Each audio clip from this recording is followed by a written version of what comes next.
दोस्तों एक माँ बाप बहुत ही गरीब इंसान थे। वो पढ़े लिखे नहीं थे।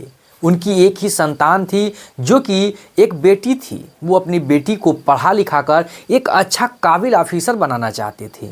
उसकी बेटी भी बहुत ही पढ़ने में होशियार थी। बहुत ही अच्छे मार्क्सों से वो पास हो रही थी। दोस्तों धीरे धीरे वो इंटर की पढ़ाई अपनी पूरी कर लेती है फर्स्ट डिवीज़न से। दोस्तों माता पिता जो होते हैं उसे पढ़ाई करने के लिए आगे फोर्स करते हैं और उसे एक साहूकार से कर्ज लेकर उसे इलाहाबाद में पढ़ाई के लिए भेज देते हैं। दोस्तों पढ़ाई पिता सोचते हैं कि पढ़ाई के बाद ये अच्छा खासा कोई नौकरी पा जाएगी और सारे कर्ज को चुका देगी। दोस्तों विधि का विधान भगवान को मंजूर नहीं था। 5 साल धीरे धीरे बीत जाते हैं और उस बेटी की नौकरी कहीं भी नहीं लगती है। दोस्तों मायूस होकर वो लड़की जो होती है अपने माता पिता के घर आती है और अपने माता पिता के पास रहने लगती है।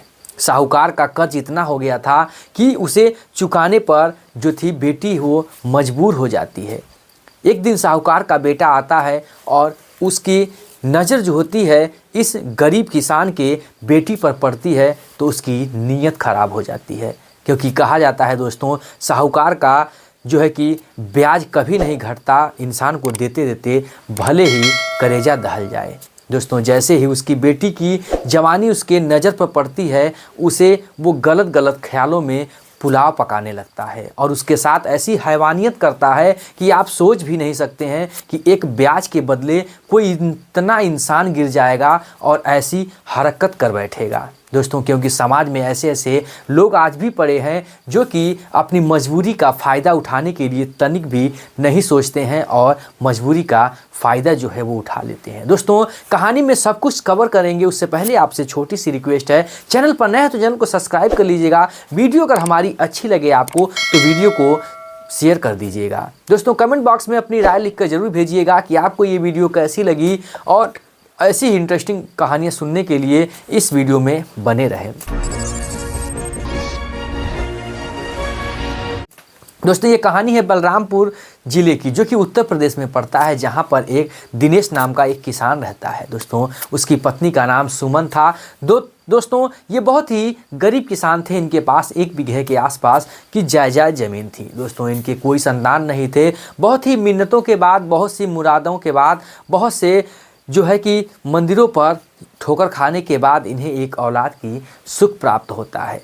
दोस्तों इनका जो है एक बेटी का इनके घर में जन्म होता है जिसका नाम ये लोग पूजा रखते हैं। दोस्तों पूजा जो थी बहुत ही खूबसूरत थी, बहुत अच्छी थी, नेक दिल इंसान थी। धीरे धीरे ये पढ़ाई करने लगती है और पढ़ाई में बहुत सारे अच्छे नंबर्स लाती है। दोस्तों इसका नेक दिल इरादा और कहाँ जो इसका पढ़ाई देखकर इसके माता पिता सोचते हैं कि क्यों ना बेटी को ही पढ़ा लिखा कर कोई अच्छी सी काबिल ऑफिसर बनाया जाए जिससे कि हम लोगों का जीवन बदल जाए। दोस्तों बेटी को बहुत ही अच्छे से पढ़ाते हैं, बहुत अच्छे से संस्कार देते हैं। बेटी जो होती है पढ़ लिख कर बहुत अच्छे मार्क्स से पास करती है और धीरे धीरे वो इंटर जो है फाइनल कर लेती है। कहीं ना कहीं जो दिनेश पिता थे इन्हें ये बात सताने लगती है कि ये मेरी बेटी है, क्योंकि गांव में बहुत सारी लड़कियों के बहुत से कारनामे सुनाई देने लगे। क्योंकि 5G का ज़माना आ गया है। कोई को पता चलता है कि वहाँ पकड़ी गई, किसी को पता चलता है कि उस होटल में पकड़ी गई, कोई को पता चलता है कि वो फलाने से बात करती है। ऐसी सारी वारदातें गाँव में बहुत होने लगी थी जो कि दिनेश को भी ये डर सताने लगता है। लेकिन उसको अपनी बेटी पे भरोसा था कि मेरी बेटी ऐसी नहीं है। और कहीं ना कहीं जो पूजा थी वो भी अपने पिता का ये भरोसा तोड़ना नहीं चाहती थी और ऐसा वो थी ही नहीं, जिसकी वजह से जो दिनेश होता है वो कहता है बेटा तुम और ही आगे पढ़ाई करो और एक काबिल ऑफिसर बनो।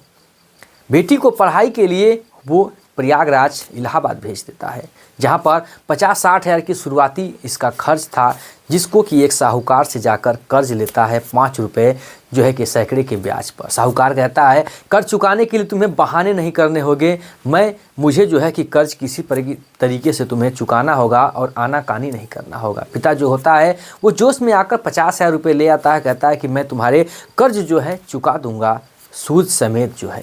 दोस्तों अपने बेटी का एडमिशन कराकर इलाहाबाद में पढ़ाई कराने लगता है। बेटी भी बहुत ही अच्छे से पढ़ती है और लगन से पढ़ती है, वहाँ तैयारी करती है और उधर साइड में अपना कोर्स भी करती रहती है। दोस्तों बहुत सारे दोस्त बनते हैं जो इसके शरीर के शोषण और हवस की पुजारी होते हैं, लेकिन ये उनके जाल में नहीं फंसती है। एक एक करके वो जो है चले जाते हैं और जब उनका दाल नहीं गलता तो दीदी दीदी कह के टाल देते हैं। दोस्तों दोस्तों एक सुमित नाम का लड़का इससे दोस्ती करता है, जो कि एक यूपीएससी की तैयारी करता था। वो भी बहुत ही अच्छा और बहुत ही अच्छे घराने का था। उसे भी एक जो था कि अधिकारी ही बनना था। वो बहुत इसके पीछे पड़ता है, लेकिन उसके भी ये झांसे में नहीं आती है।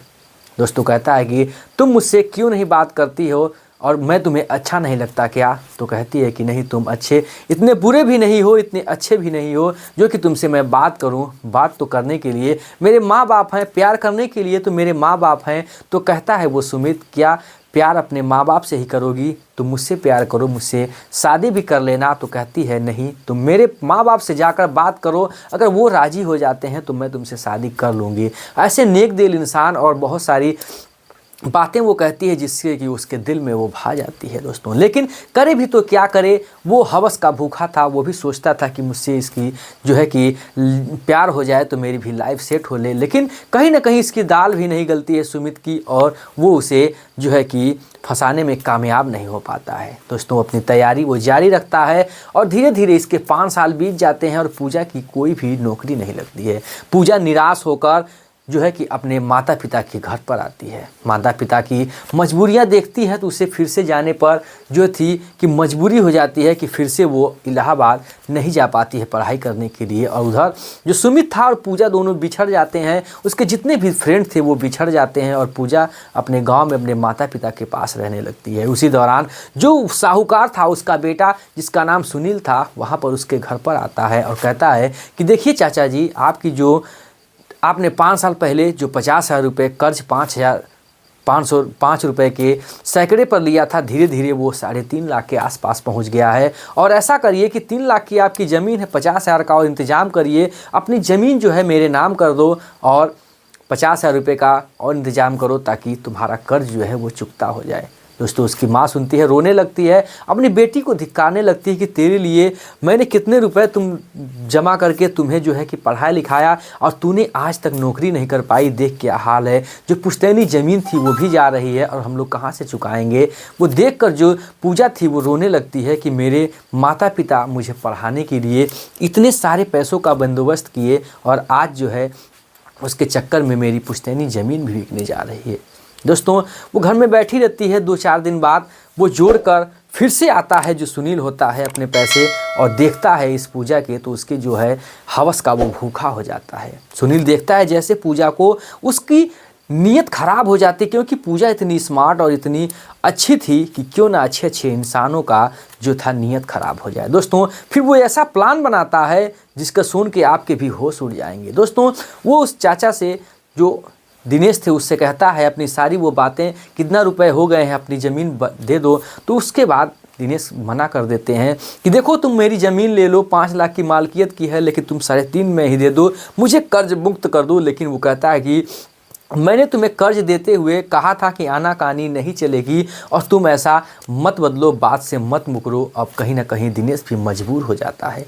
दोस्तों फिर एक प्रपोज़ल देता है कि हमारा एक स्कूल है जहां पर अपनी बेटी को भेज दो, मैं 5,000 रुपये महीने का देता हूं पढ़ाने का, इसे 7,000 दूंगा, क्योंकि ये पढ़ी लिखी और अच्छा खासा ग्रेजुएट है। ये 5 साल तक इलाहाबाद में पढ़कर आई और वहाँ पर बच्चों को पढ़ाएगी और 7-8 महीने में इसका कर्ज जो है वो चुकता हो जाएगा। दोस्तों दिनेश के कहने के बाद, माता पिता के कहने के बाद पूजा जो होती है वो तैयार हो जाती है, उसके कॉलेज में पढ़ाने लगती है, 2 महीने तक जाती है। उसके बाद कहीं ना कहीं तो सुनील का जो था नीयत ख़राब था, क्योंकि वो उसके हुस्न को निहार रहा था, उसकी तो एक हवस का वो भूखा था और धीरे धीरे उसे टॉर्चर करने लगता है। दोस्तों समय धीरे धीरे बीतता है, कहीं उसे छेड़खानी किसी प्रकार से करता, कहीं किसी प्रकार से छेड़खानी करता। वो पूजा जो होती है वो समझती है कि ये मेरे साथ क्या करना चाहता है, लेकिन वो बचती रहती थी क्योंकि वो साहूकार का बेटा था, वो बहुत ही बड़ा पैसे वाला था, जमींदार था, इस वजह से उससे बचती रहती थी और अपने समय किसी प्रकार से काटती रहती है। दोस्तों लेकिन एक दिन तो हद हो जाती है जब स्कूल में छुट्टी होती है और किसी वर्क के लिए वहाँ पर बुलाता है, ऑफिशियल काम के लिए, और कमरे में बंद करके उसका हवस पूरा करने लगता है। दोस्तों हवस पूरा करना चाहता है, लेकिन ये किसी प्रकार से अपने उस शरीर को बचाती है, अपने आप को बचाती है और वहाँ से भाग निकलती है।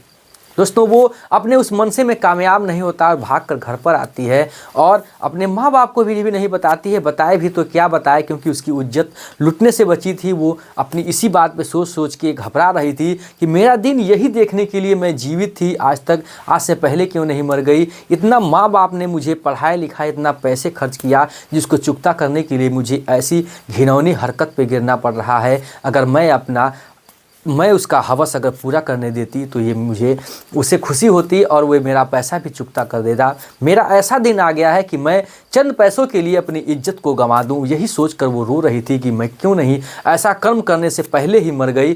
दोस्तों समय बीत रहा था, 1-2 दिन बीतता है, तभी जो वहाँ पर सुमित होता है वहाँ से ढूंढते हुए फिर इसके घर पर पहुँच जाता है, किसी प्रकार से पता लगाते लगाते। दोस्तों जब घर पे पहुँच जाता है, ये कहता है भाई मैं पूजा से मिलना चाहता हूँ। पूजा को बताया जाता है वो बहुत ही बिलख रही थी, रो रही थी, अपने उसी भी ख्यालों में डूबी थी, बहुत ही डिस्टर्ब थी। जब आती है देखती है सुमित को तो उसके भी होश उड़ जाते हैं कि अरे सुमित यहाँ पर क्या कर रहा है। तो उससे दोनों से मुलाकात होती है और कहता है कि देख यार तूने पहले बता शादी की या नहीं। तो पूजा कहती नहीं, मैंने शादी नहीं की और करने की कोई इच्छा भी नहीं है, मुझे तो जीवन ही जीने की इच्छा नहीं है। तो वो जो सुमित होता है वो घबरा जाता है, कहता है देख मैंने तैयारी की, तुमने अच्छी अच्छी बातें बताई, हम दोस्त थे, और देख मैंने तैयारी के बाद मैं एक्साइज पुलिस बन गया हूँ, अच्छी खासी मेरी नौकरी लग गई है, मैं 30-40 हज़ार रुपये मंथली अब कमा रहा हूँ। लेकिन मेरे माता पिता विवाह करने के लिए प्रपोजल देते हैं और कहते हैं कि तुम्हें शादी करनी होगी। तो इस वजह से मैंने मना कर दिया कि मुझे 3 महीने का मौका दो, अगर मेरा प्यार मुझे मिल जाएगा, मेरी इच्छा की लायक पत्नी मिल जाती है तो मैं उससे पहले शादी करूँगा, नहीं तो तुम जहाँ कहोगे मैं शादी कर लूँगा। जो पूजा से फिर वो कहता है कि तुमने कहा था कि मैं बुरा भी नहीं हूँ, तो क्या तुम मुझसे शादी करना चाहोगी। मुस्कुराने लगती है, हंसने लगती है कि देखो मैंने कहा तो ज़रूर था, लेकिन मेरे ऊपर मेरे माँ बाप हैं, मेरे माँ बाप अगर इस रिश्ता से मंजूर है तो मैं शादी कर सकती हूँ। लेकिन उसके बाद जो सुमित होता है वो पूछता है कि तुम कुछ डिस्टर्ब लग रही हो, क्या बात हुआ है। फिर वो सारी सच्चाई बताती है कि मेरे साथ क्या क्या हुआ, मेरी नौकरी नहीं लगी, मेरे पिता ने इतना कर्ज लेकर मुझे पढ़ाया, और ऐसी ऐसी बात है जो जमींदार है, जो साहूकार है, ब्याज के बदले मुझे जो है कि अपने स्कूल में पढ़ाने के लिए बुलाता है, और ऐसी ऐसी जो थी कि मेरे साथ कारनामे किया और मैं एकदम टूट गई हूँ। मेरे माता पिता को मत बताना, नहीं तो वो भी टूट जाएंगे। जो सुमित होता है उसके माता पिता को कुछ नहीं कहता, लेकिन कहीं ना कहीं वो गुस्से में था अपने उसके माता पिता से। पूजा का हाथ मांगता है, जो उसके माता पिता थे वो तैयार हो जाते हैं उसका विवाह उसके साथ करने के लिए। फिर अपने वो बैंक खाते से पैसे निकालता है, उस साहूकार को पूरा पैसे उसके मुंह पर फेंकता है, उसको कर्ज मुक्त करता है दोस्तों। और 27 मई सन 2024 को दोनों को रीति रिवाज के साथ जो सुमित और पूजा की विवाह होता है, और डोली जो है सज के सुमित के घर जाती है। दोस्तों एक्साइज पुलिस जो एक गवर्नमेंटेड ऑफिसर बन चुका था, वो जानता था कि अगर मेरा विवाह अगर पूजा के साथ हो जाता है तो ऐसी संस्कारी और अच्छी पत्नी मुझे मिल ही नहीं सकती। मुझे और क्या चाहिए अगर पूजा के साथ ही मेरी शादी हो जाए, क्योंकि आने वाले फ्यूचर में अगर सहयोग मिले तो पूजा भी एक अच्छा खासा ऑफिसर बनेगी, क्योंकि उसकी लगन और मेहनत उसने देख रखी थी। दोस्तों समय गुजरता है और धीरे धीरे लास्ट के एंड में जो पूजा थी वो भी एक अधिकारी बन जाती है, एक स्कूल की टीचर बन जाती है, क्योंकि उसने भी बीएड कर रखा था और सारे सुपर टेटेड पास कर रखी थी, जिसकी वजह से उसका भी जो है कि सिलेक्शन बिहार टीचर में हो जाता है। दोस्तों दोनों एक अच्छा खासा ऑफिसर बन जाते हैं, दोनों के जीवन में खुशहाली आ जाती है, और उधर अपने माता पिता का भी वो लोग केयर करते हैं और अपना भी परिवार का केयर करते हैं। दोस्तों कहानी सुनाने का मकसद हमारा किसी के भावनाओं को ठेस पहुंचाना नहीं है, बल्कि आपको जागरूक करना है कि घटना किसी के साथ हो सकती है, मजबूरी किसी के साथ भी आ सकती है, लेकिन आपको घबराना नहीं है दोस्तों, धैर्य से काम लेना चाहिए, ताकि इंसान अपने उस किए कराए पर पछतावा ना हो और कहीं ना कहीं बैकफुट पर ना चला जाए। दोस्तों ऐसी इंटरेस्टिंग और इमोशनल कहानी सुनने के लिए हमारे चैनल को सब्सक्राइब कर लीजिएगा। फिर मिलेंगे ऐसी इंटरेस्टिंग कहानी लेकर। जय हिंद, जय भारत, वंदे मातरम।